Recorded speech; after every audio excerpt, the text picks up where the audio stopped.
अज़ीज़ान गिरामी वक़ार, आज सुल्तानुल औलिया गौसुल आज़म की बारगाह में हम खिराज अकीदत पेश करने आए।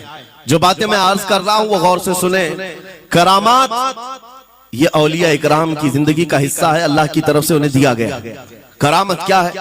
ऐसा मुहय्यरुल अक़ूल काम, अक्ल को हैरत में डाल देने वाला काम जो आम इंसान नहीं कर सकता, आम इंसान की अक्ल में ना आए, अल्लाह के वली से सादिर होने वाला ऐसा कोई काम, उसको करामत कहते हैं। लेकिन करामत औलिया इकराम की विलायत को साबित करने के लिए जरूरी नहीं।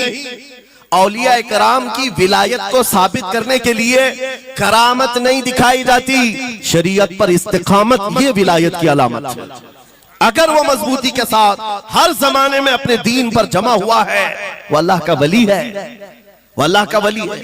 आज भी हमारी कौम औलिया को ढूंढने पर लगी हुई है। सुनो, अल्लाह का वली ढूंढना चाहते हो तो ढूंढने के लिए निकलते हैं और पीछे पड़ जाते हैं, देखते हैं ये ठोकर मार करके सोने का सिक्का निकाल सकता है कि नहीं निकाल सकता है। औलिया को इन्हीं बातों पर आज भी लोग परखते हैं, सोचते हैं कि अभी बाबा आसमान पर उड़ेंगे तो मैं समझ लूंगा अल्लाह के वली हैं, पानी पे चल के दिखाएंगे तो मैं समझ लूंगा अल्लाह के वली हैं, मैं यहीं बैठा हूं अचानक मेरे पास पैसों का थैला खोल के दे दें अल्लाह के वली होंगे। यानी तुम एक जगह बैठे रहो, हलवा खिलाने वाले बाबा जिसको तुम समझोगे अल्लाह का वली है। मेरे अजीजों, ये जो चीजें तुम समझ बैठे हो अल्लाह के वली के लिए, ये जरूरी नहीं, बल्कि ये देखो कि वो नबी पाक की शरीयत पर कितना कायम है, मेरे नबी के रास्ते पर कितनी मजबूती से जमा हुआ है। मैं आपको पूछता हूं, सय्यदुश्शुहदा इमाम अली मकाम इमाम हुसैन आजम से बढ़कर अल्लाह का वली कौन? अल्लाह का वली कौन है? सारे औलिया इकराम की निस्बत वहां जाकर खत्म होती है। उस हुसैन आजम को देखे करबला के मैदान में अपने बच्चों की कुर्बानी के सामने भी जमे रहे, डटे रहे, करामत का इजहार नहीं किया, शरीयत पर इस्तिकामत लोगों को दिखाया। दुनिया में जैसी भी आफतें आ जाएं, मुसीबतें आ जाएं, अगर दीने मुस्तफा पर जमा हुआ है, इस्तिकामत के साथ खड़ा हुआ है, वो उसकी सबसे बड़ी विलायत है, वो सबसे बड़ा वली है। अल्लाह का वली वो है जो शरीयत पर जमा हुआ है, डटा हुआ है, कायम है। और करामात औलिया इकराम की जिंदगी का एक छोटा हिस्सा है, छोटा हिस्सा है, और इस्तिकामत ये बहुत बड़ा हिस्सा है। जमे रह जाना किसी बात पर, खौफ ना खाना बातिल ताकतों से, न डरना इन जालिमों से, ये औलिया इकराम की जिंदगी का खास वतीरा है। आज हम सबको जिस चीज की जरूरत है वो करामत की नहीं, इस्तिकामत। करामतें सुनते भी आया, अब करामत से आप ये समझते हैं कि काया पलट जानी चाहिए। लोग आज मजाक भी करते हैं, कुछ वो मॉडर्न ख्याल के डॉक्टरों और प्रोफेसरों के लेक्चर सुन करके पागल जो हो चुके सोशल मीडिया पर, वो भोंकते हैं करामात औलिया पर। क्या अब करामात क्यों नहीं दिखाते अल्लाह के औलिया? ये जो हालात बदले हुए हैं, इन हालात में इनकी करामतों से जमीन क्यों नहीं पलट जाती, जालिमों के मुंह में कीड़े क्यों नहीं पड़ जाते? मेरे अजीजों, पूरी दुनिया करामात से नहीं चलाई जाती, वल्लाह मुसब्बिबुल अस्बाब, असबाब पर रखा है। एक मशहूर जमाना बुजुर्ग हजरत मोहम्मद जाम रहमतुल्लाह अलैह बगदाद हलाकू के जमाने के थे। हलाकू बादशाह जिसने बस्तियों की बस्तियां वीरान कर डाली और इतने कत्ल कर दिया था, जहां से गुजरता था इंसानों की खोपड़ियां। उसका जब बगदाद पर हमला करने का इरादा हुआ तो बगदाद से कई मील दूर उसका लश्कर लेकर वो पड़ाव किया और अपने 2 सिपाहियों को बगदाद का मुआयना करने के लिए भेजा। और उसकी दहशत तारी थी सब शहरों में, हलाकू अगर आ गया तो हिलाक हो जाएंगे, इसके फौजी सबको बर्बाद कर डालेंगे। हलाकू का नाम सुनते ही लोगों में दहशत तारी होती थी। तो 2 सिपाही 2 फौजी हलाकू के बगदाद मुआयना करने के लिए आए तो लोगों में खलबली मच गई, अब जाएं तो कहां जाएं? तो हजरत मोहम्मद जाम रहमतुल्लाह अलैह एक बुजुर्ग थे, उनके पास लोग दौड़ते हुए आए और वो वजू फरमा रहे थे, उनके हाथ में पानी का कटोरा था और आकर के लोग रोने लगे, हुजूर हलाकू आ गया, बगदाद तबाह कर डालेगा, बगदाद को बर्बाद कर देगा, आप बचा ले, अल्लाह के वली हैं, आप दुआ करें। उन्होंने अपनी कटोरी पलट दी और कहा जाओ, अल्लाह हिफाजत करेगा। रिवायत में मिलता है कि वो 2 सिपाही ढूंढते ढूंढते रह गए, उनको बगदाद नजर ही नहीं आया। कोई बगदाद का न घर दिखा, न महल, न रास्ता, कुछ नहीं। वापस वो अपने बादशाह के पास जाकर कहते हैं हम तो बहुत ढूंढ करके आए, बगदाद मिला ही नहीं। हलाकू ने उन दोनों सिपाहियों को कत्ल कर दिया। कहा कि तुम झूठ बोलते हो, मुझे बगदाद की रोशनी यहां से दिखती है और तुम्हें कैसे नजर नहीं आया? या तो तुम निकम्मे हो या तो फिर मेरे साथ धोखा कर रहे हो। कत्ल कर दिया। दूसरे दिन अपने खास 2 वजीरों को भेजा कि जाओ बगदाद का मुआयना करके आओ, गलियां, वहां की सड़कें और वहां के महल्लात, वहां की इमारतें देख आओ। ये 2 वजीर गए और ढूंढते रहे। जैसे ही वो बगदाद में इंटर हुए, आज फिर लोग हलाकू के इन वजीरों को देखकर दौड़े दौड़े भागते हुए इस अल्लाह के वली के पास आया, हज़रत मोहम्मद जाम। आज फिर रोने लगे, कहा हमारी बीवियां बेवा हो जाएंगी, हमारे बच्चे यतीम हो जाएंगे, सब मारे जाएंगे, आप बचा लें। आज फिर से उन्होंने कटोरी पलट दी। कहा जाओ अल्लाह हिफाजत फरमाएगा। अल्लाह वालों का ये तसर्रुफ है, ये करामात है। वो चाहे तो पूरे लोगों को पोशीदा कर दे जालिमों की नजर से। दूसरे दिन वो वजीर भी ढूंढते रह गए, उनको भी बगदाद नजर नहीं आया। वापस गए। बादशाह के वो बड़े मोतमद लोग थे। कहा कि हम भी गए लेकिन हमको बगदाद नजर नहीं आया। हलाकू को बड़ा ताज्जुब हुआ, ऐसा कैसे हो सकता है? लोकेशन बिल्कुल सही है, हम सामने चंद मील के फासले पर है और इनको बगदाद नजर क्यों नहीं आता? तीसरे दिन उसने कहा कि अब किसी मुआयने की जरूरत नहीं, कोई जायजा लेने की जरूरत नहीं, हम डायरेक्ट जाते हैं। फौज को तैयार करो। पूरी फौज को लेकर के जब तैयार होकर वो बगदाद के सरहद पर आकर खड़ा हो गया, उसकी जंग का बिगल बजा और तबाही के आवाजें आने लगी, तो आज लोग फिर दौड़ते हुए हजरत मोहम्मद जाम के पास आए और उनसे रो रो कर गिड़गिड़ाने लगे। कहा आज तो आफत आ गई, बड़ी बला आ गई। तवज्जो से सुनना मेरे अजीज, आज आप अगर ना बचाएं तो सब तबाह हो जाएंगे, बर्बाद हो जाएंगे। आज आप अपनी कटोरी उठा रहे थे, उन्हें गैब से निदा आई, ए मेरे महबूब बंदे, कब तक तुम अपनी कटोरी उठाकर इनको बचाते रहोगे? इनको मोहलत दी गई थी अपने अमाल दुरुस्त करने की, ना इन्होंने तौबा किया ना अपने अमाल दुरुस्त किए। इनको इनके हाल पर छोड़ दो। अल्लाह के वलियों को हुक्म होता है अल्लाह का, अब इन्हें न बचाया जाए तो जाहिर सी बात है वो हुक्म इलाही के पाबंद है। उन्होंने वो कटोरी छोड़ दी। फिर हलाकू दाखिल हुआ बगदाद में और ऐसी तबाही मचाई थी कि पूरे बगदाद की सड़कों में सिर्फ खून ही खून था। तबाह व बर्बाद कर दिया, ईंट से ईंट बजा डाली। इस वाक़े को मैंने पढ़ा, उसके बाद ये महसूस हुआ अल्लाह के औलिया इकराम मदद जरूर करते हैं लेकिन एक वक्त तक, जब वो वक्त आ जाए अल्लाह की तरफ से मना हो जाए कि ये कौम बड़ी सरकश है, अब इनकी मदद ना की जाए, तो फिर ये हाथ उठा लिया करते हैं और इनको हालात पर छोड़ दिया जाता है।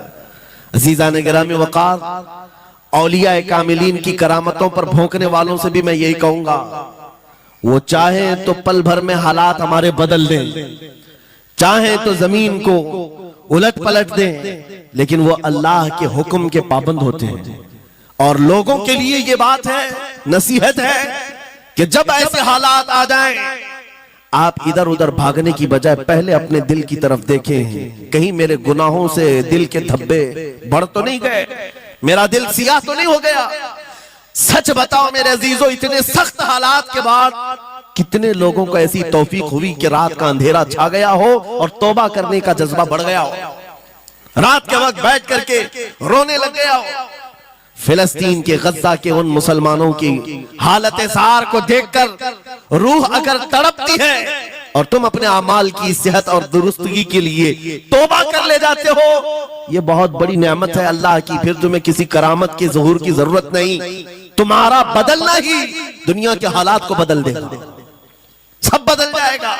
लेकिन अगर उन्हीं हालात पर बाकी रहे तो फिर करामत से भी तुम नहीं बदलोगे और ना हालात बदलेंगे, कोई चीज नहीं बदलेगी। इन्नल्लाह ला युगय्यिरु मा बिकौमिन हत्ता युगय्यिरु मा बिअनफुसिहिम। कुरान में मेरा मौला फरमाता है बेशक अल्लाह ताला उस वक्त तक किसी कौम की हालत नहीं बदलता जब तक उस कौम को खुद अपनी हालत बदलने का ख्याल ना हो। हम अपनी जानिब से शुरुआत करें और फिर हालात खुद बदल जाएंगे, हालात खुद बदल जाएंगे। सरकार सैयदना गौसे आजम अब्दुल कादिर जीलानी रज़ी अल्लाह तआला अन्हु जिस हाल में बगदाद तशरीफ लाए थे, उस जमाने को याद करें, उस जमाने को याद करें।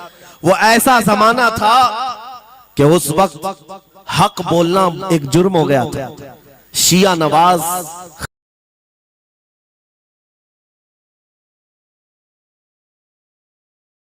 खलीफा मौजूद थे। हजरत अबू बकर, हजरत उमर का नाम लेने पर भी मस्जिद के दरवाजे पर कोड़े मारे जाते थे। ये वो हालात थे, उलमा की जुबानें गंग थी, बोल नहीं पाते थे। खुतबा क्या देना है वो बिल्कुल स्क्रिप्टेड, जो खलीफा वक्त चाहे बस उतना ही। आज जैसे सऊदियों के यहाँ ये रिवाज है, बादशाह की हिमायत में और बादशाह जैसा चाहे वैसी ही मस्जिद का मौलवी भी बोलता रहे। शरीयत क्या कह रही है, मेरे मुस्तफा करीम सल्लल्लाहु ताला अलैहि वसल्लम की तालीमात क्या कह रही हैं, इससे क्या सरोकार, बस उतनी बातें करो जितनी उनके बादशाह की हिमायत की। ये दौर गौसे आजम के जमाने का भी था। उस वक्त हक बोलना एक बहुत बड़ा जुर्म था, उलमा को कोड़े मारे जाते थे। आपको पता है उसी बगदाद में सिर्फ एक हक बात का ऐलान करने की वजह से इमाम अहमद बिन हंबल को 300 कोड़े मारे गए थे। उनकी पीठ झुक गई थी, उनकी रीढ़ की हड्डी टेढ़ी हो गई थी। कोड़ा किसको कहते हैं, कोई रस्सी को नहीं, चमड़े का वो बेल्ट जिससे वो मारते थे तो जिस्म की चमड़ी लग करके आ जाती थी। 100 कोड़े में तो आदमी मर जाता था, कोई बच गया बच गया। 300 कोड़े खाए उस इमाम की बात कर रहा हूं जिसको मेरे नबी की 5 लाख हदीसें याद थी। वो इमाम अहमद बिन हंबल इतने बड़े इमाम अल हदीस कोड़े खाते थे तो किस बात पर, सिर्फ हक बात का ऐलान बरसरे पैकार करते थे, सबके सामने करते थे। उन्होंने कोई बादशाह की रियायत नहीं की, उन्होंने ये नहीं देखा कि ये क्या चाहते हैं, बल्कि हमेशा ये देखा कि मेरे नबी की शरीयत क्या चाहती है। मेरे अजीजों, यही बड़ी करामत है। गौसे आजम की बड़ी करामतों में से करामत ये है, उस जमाने में आप बगदाद तशरीफ लाए जब हालात ऐसे थे कि हक बोलना दुश्वार था, और आप जब मस्जिद पर खड़े, मस्जिद के मिंबर पर खड़े होकर ऐलान करने लग गए, हैबत ऐसी तारी थी कि कोई आपको रोक ना सका, और आपके ये हक्कानियत की तबलीग फैलती गई। शुरू में 10 लोग, फिर 20 लोग, फिर 100-200, फिर 1000-2000। गौसे आजम ने चंद महीनों में जो खुतबात दिए, आपके खुतबात का आलम यह था कि फिर 70,000 का मजमा बराबर सुनने के लिए आया करता। और गौसे आजम का ये खुतबा एक नहीं, हजारों खुतबात हैं। जब जब आप खुतबा देते थे, एक बात याद रखें, जुबान अगर पाक हो और अल्लाह की नबी पाक की शरीयत ताहिरा बोलती हो, उस जुबान में भला का असर होता है, अल्लाह करीम की तरफ से असर डाला जाता है। हक बात अगर बुलंद आवाज से कहो, ये मत देखो कि मैं कौन हूं, ये देखो कि कलाम किसका है। अल्लाह करीम लोगों के दिलों पर बात डालता है। गौसे आजम की जुबान से निकले हुए कलमा ऐसे हुआ करते, मजमा खत्म होने से पहले पता नहीं कितनों की तो लाशें उठाई जाती थी, कितने तो वहां बेहोश हो जाते। किस बात पर? इतना असर करता दिल पर कि लोग कपड़े फाड़ लेते थे। खुतबे के अंदर, बयान के अंदर ऐसा असर होता कि लोग बैठे बैठे मदहोश हो जाते, कोई जोश हाल में कपड़े फाड़ डालते। रिवायात में बताया गया कोई एक मजमा भी ऐसा नहीं जिसमें हुजूर गौसे पाक की तकरीर के बाद जनाजा ना उठाया गया। हर खिताबत के बाद, और बोलते क्या थे, हैरत की बात है मेरे अजीजों। आज बाज लोग ये कहते हैं, हम भी बहुत सारी चीजें बयान कर रहे हैं, मैं अपने लिए भी नसीहत और सारे उलमा के लिए भी कहता हूं। लोगों के पल्ले नहीं पड़ती, लोगों के कानों में नहीं जाती। ये जुमा में आते हैं, सोते रहते हैं, जब इमाम खड़ा होता है नमाज के लिए तो ये झटका लेकर के खड़े होते हैं, बयान यूं ही चला जाता है। मेरे अजीजों, 2 चीजों की पाबंदी जरूरी है। मैंने पढ़ा था इमाम अहमद बिन हंबल, नहीं हजरत सुफियान सौरी रज़ी अल्लाह ताला अन्हु, हजरत सुफियान सौरी नसीहत कर रहे थे, और जब वो नसीहत करते तो लोग रो पड़ते थे, आखिरत को याद करते, कब्र की होलनाकियों का तज़किरा करते तो लोग रोने लगते। एक बंदा था, वो मजलिस में आया करता और खामोश बैठता, और उस पर कुछ भी असर नहीं। एक दिन उसने पकड़ करके पूछा हजरत सुफियान से, आप जब बयान करते तो लोग धारे मार मार कर रोते हैं, मुझे तो कुछ नहीं होता, मैं तो ऐसे ही बैठा रहता हूं। आपने क्या फरमाया? आपने ये नहीं फरमाया कि तू बदतमीज है, तू बदमाश है, तू बद अमल है। फरमाया 2 में से एक खराबी हो सकती है, तेरा दिल खराब होगा या तेरा दिल खराब होगा। इसलिए कि मैं बात रसूलुल्लाह की कर रहा हूं, इसमें असर तो होगा ही। दो में से कोई एक खराब होगा, ये नहीं फरमाया कि तू ही खराब। यहां पर हमारे लिए नसीहत है, बोलने वाली जुबान पाक हो और लुकमा हलाल का जाता हो, अल्लाह असर जरूर पैदा फरमाता है। सरकार गौसे पाक रदी अल्लाह ताला अन्हु मिंबर पर खड़े होकर बयान कर रहे हैं। क्या बयान कर रहे हैं? सुने। एक दिन आप हजरत अब्दुल जब्बार को बैठाए, अपने बेटे को, वो बयान करते रहे। उसके बाद उतर कर क्या कहा, अब्बा जान आप जो बयान करते हैं उसमें जो रिक्कत तारी होती है वो मेरे बयान में नहीं होती, आप बयान करें। गौसे पाक मिंबर पर खड़े हो गए और सुनो, 70,000 का मजमा है। गौसे पाक की तकरीर क्या है? डायरेक्ट शुरू फरमाते गौसे पाक, ऐ लोगों मेरे घर में आज एक बड़ा हादसा हो गया। अपने घर का वाकया बयान कर रहे, मेरे घर में आज एक अजीब हादसा हो गया। अब्दुल जब्बार की माँ यानी अपनी बीवी के बारे में कह रहे हैं, उनके बेटे हजरत अब्दुल जब्बार कहते हैं, अब्दुल जब्बार की माँ मेरे लिए दही मट्टी की हांडी में जमा कर रखी हुई थी, एक छीके से लटकाई हुई। गर्मियों के दिन थे, आज मेरी भी ख्वाहिश थी दही खाने की। मैं घर पहुंचा दोपहर के वक्त, दही की हांडी मेरी बीवी ने उठा करके दस्तरखान पर रखा था। मेरे पहुंचने से पहले ही एक बिल्ला आया घर में और पांव से झपटा मारा, वो दही का मटका गिर गया, टूट गया और दही पूरा जमीन पर बह गया। न माँ खा सका न मेरी बीवी खा सकी। इतना बयान करना था कि लोग ठाड़े मारकर रोने लग गए, कपड़े फाड़ने लग गए। लोगों के अंदर जोश हाल से कैफियत बदल गई। मेरे अजीजों, कोई अपने घर का वाकया बयान कर रहा हो कि दही की हांडी फट गई, दही बह गया, इसमें कौन सी ऐसी बात है रोने की? ये हमारे और तुम्हारे लिए हो सकता है। गौसे आजम का मजमा भी अहले दिल का हुआ करता था, वो बसीरत वाले लोग बैठते थे।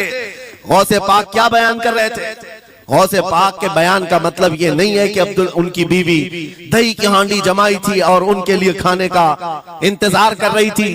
गौसे आजम अपने वाकये से दुनिया की हालत बता रहे थे, ऐ लोगों जिस तरह मेरे घर में आज मेरे खाने से पहले दही का मटका टूट गया और दही बह गया, सबकी हालतें तकरीबन ऐसी होती हैं। इंसान अपने लिए इतना कमाता है, माल जमा करता रहता है और जब उसके खाने का वक्त आता है मलकुल मौत पंजा मारकर रूह निकाल लेता है और सारा माल उसका धरा का धरा रह जाता है, ना वो चख पाता है ना खा पाता है।